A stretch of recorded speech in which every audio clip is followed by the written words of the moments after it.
Hi all of you. చాలా రోజుల తర్వాత ఫ్రెండ్తో అలా నైట్ రైడ్కి వెళ్తున్నాను.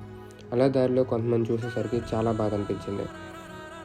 ఏమీ లేదు, స్వెటర్లు, హుడ్డీలు, క్యాప్స్ వేసుకున్న మనమే ఈ చలికి తట్టుకోలేకపోతున్నాం కదా. అలాంటిది కొంతమంది 16 degrees చలిలో ఈవెన్ పర్ఫెక్ట్గా డ్రెస్ కూడా లేదు, రోడ్ సైడ్ పడుకుంటున్నారు. అండ్ షాప్స్ కింద, కొంతమంది వెహికల్స్ కింద ఇలా పడుకుంటూ కనిపిస్తున్నారు.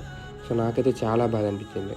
నేను చూసిన కొంతమందికి బ్లాంకెట్స్ అండ్ క్యాప్స్ ఇచ్చా.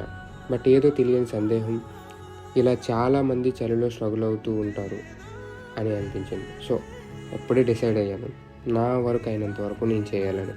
సో సహాయం మీరు చేయాల్సిందిగా కూర్చోండి. అదేంటంటే, నాలానే మీకు ఎవరైనా కనిపిస్తే మీకు తోచిన హెల్ప్ మీరు చేస్తారని కోరుకుంటూ, సీ యూ గైస్.